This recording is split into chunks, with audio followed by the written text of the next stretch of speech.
No.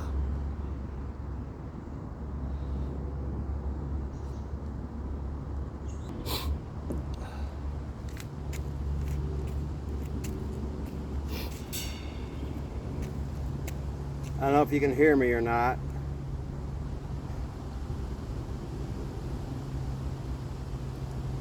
These are Japa beads. These beads were used by an incarnation of Krishna named Lord Chaitanya Mahaprabhu that appeared in Bengal, India in 1486 AD.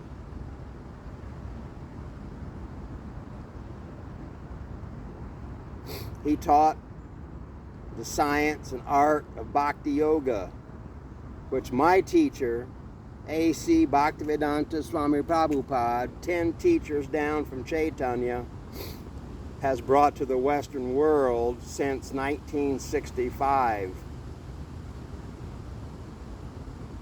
when he landed on the east coast of this continent, fulfilling the desire of his teacher, Srila Bhaktisiddhanta Thakur Prabhupada. And he wants me and disciples like me of him to carry his message, especially to the Western world. I live in Michigan, a state of the United States of America, here in 2021. And I'm involved right now, for instance, in a work group. And we're working together to try to make a contribution to what Prabhupada's present GBC says is North American ISKCON 3.0. And I am not happy at all with where our work group is heading. So I'm about to share with, I have a god sister named Urmila Devi Dasi. There's another beautiful devotee named Prabhupada Dasi. Lives down Florida, I believe. There's another devotee named, I think I can remember his name here. He lives in Minneapolis, Minnesota, which I'm looking forward to meeting in person because my son lives up there and I owe them a visit, Krishna willing, and several other devotees. I recently tried to publish a tribute to Srila Prabhupada, to you, Srila Prabhupada. You know what's going on in your online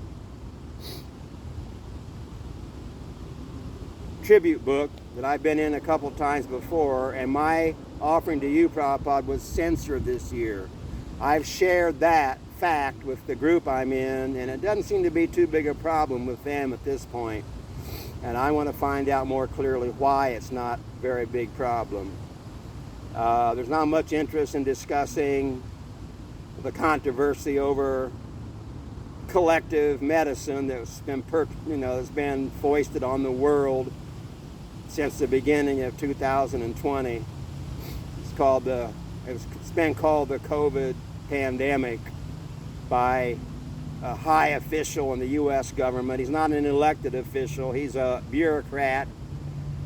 He basically is in sync. He's one with the worldwide pharmaceuticals that have a vision for health. It's basically based upon an idea of health that was created by a couple capitalists here in America named Rockefeller and Carnegie about 125 years ago, and it's presently the status quo. Personally, I have given up following the advice of a mainstream, beautiful person, Dr. Vallier. I'll say his name because it's a fact.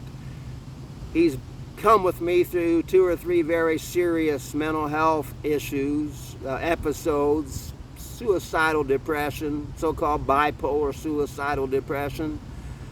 But what happened about a year ago, about 3 years ago, is that I was struggling strongly. And my doctor offered me all he could in the Ingham County Health Department at the time. And all he could offer me was to see a psychiatrist once every month, maybe, max.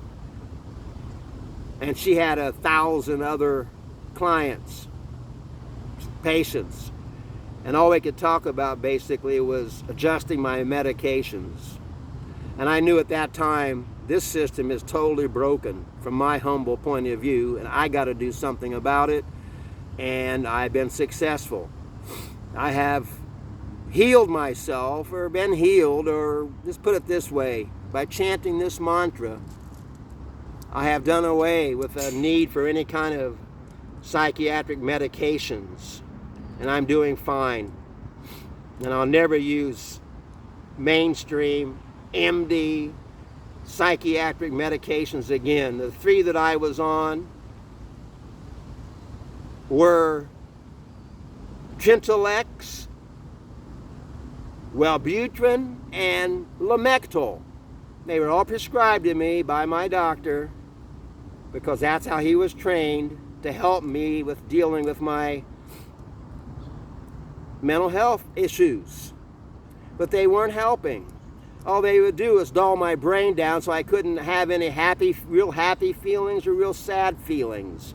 It's a compromise. The Lamictal that I was taking was created to help people that have to struggle with epilepsy, having grand mal seizures. So the pharmaceutical industry and the American Psychiatric Association decided, look, we can help these people in this way. We're going to create a medication that works on the salt channels of every neuron of their brains.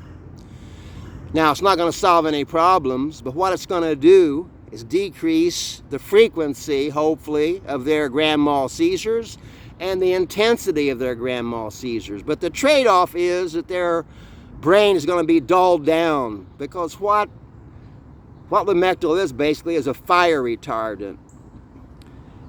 When a person has a grand mal seizure, there's a firestorm going on in their brain. And what Lamictal does is it starts to dull down the activities of every neuron in your brain by working on the salt channels. So why would me, a non-epileptic, be taking Lamictal for the past, up to about a year ago, since 2006, that medication, Lamictal? Here's why. A very inexperienced psychiatrist at the Ingham County Health Department that didn't even know my case overrode the diagnosis of my doctor at the Sparrow Healthcare System in March of 2001, when I put myself in the hospital because of suicide fear and because I almost committed suicide with medications. I put myself in the hospital and they accepted me.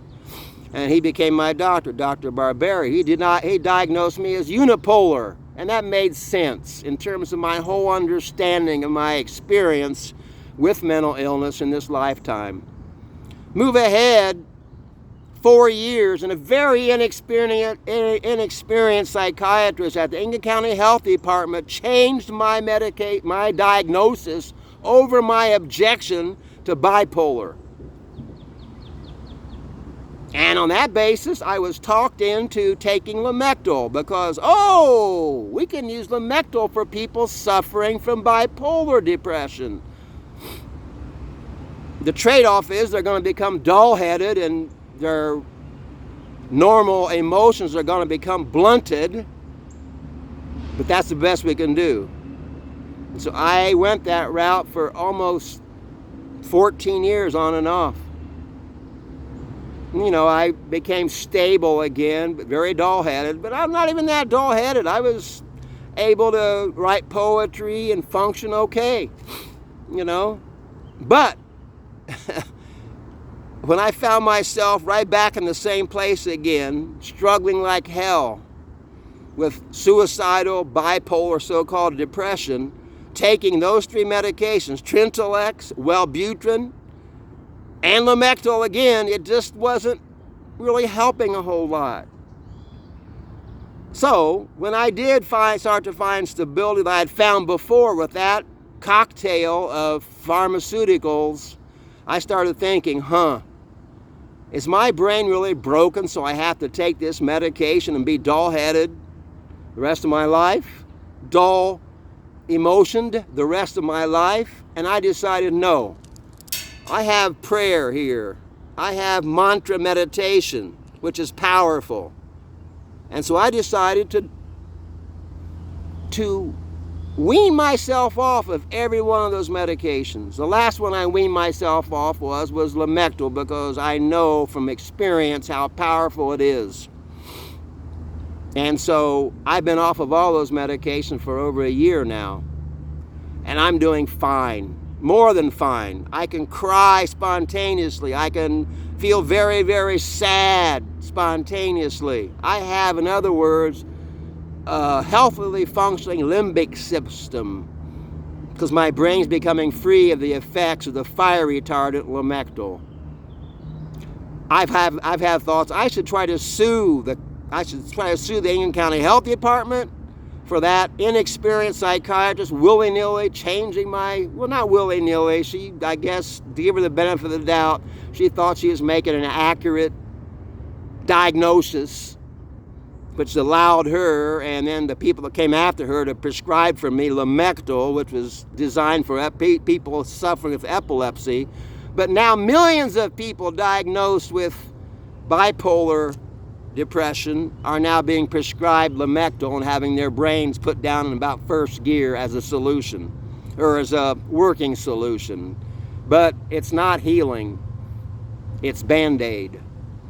And I'm free of that now. And so I'm writing a book about my experience, not against the pharmaceuticals, but for mantra meditation, exercise, and working on your relationships, having some kind of understanding of yourself beyond your diagnosis. You are not your diagnosis. People are taught to identify with their diagnosis. This is what I am. I am bipolar.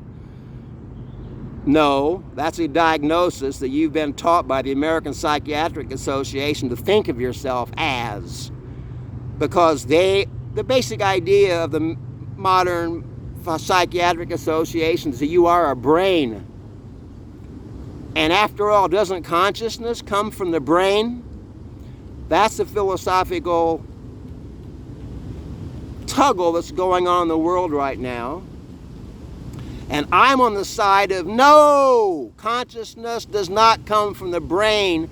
Consciousness comes from the self, which has a brain, if you will. Even analyzing our language. I have a brain. I have a mind. Then you can say, I have a soul. That raises the question, who is this I that has a soul? Well, that's what we need to talk about. And the American Psychiatric Association and all the worldwide pharmaceuticals need to open up to the fact that they might be perpetrating an understanding of what a human being is that's stunted because of a materialistic bent, because of a materialistic angle that refuses to even consider that consciousness might be coming from God, because after all, we know that the universe came from a Big Bang about 14 billion years ago. Oh, but according to one speculation, according to other speculations, there are not only one universe, but there's unlimited universes. What about that? So what I'm all about is I'm a poet. I write poems to get people to question, what is consciousness? Good question.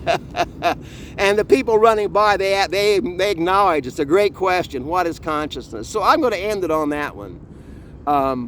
So I'm going to put this on my YouTube channel, and I hope it doesn't get canceled out because it's not acceptable to the community standard, which it very well could, which is a curse that's happening to America right now. We're censoring points of view that differ from Fauci's point of view. Oh my God. Lord help us. And on that note, chant Hare Krishna and be happy. Praise Lord Jesus and be happy. Be a very good-hearted psychiatrist that's an atheist, and be happy if you be open-minded to discussing what is consciousness. This is Antariksha Das saying, Hare Krishna.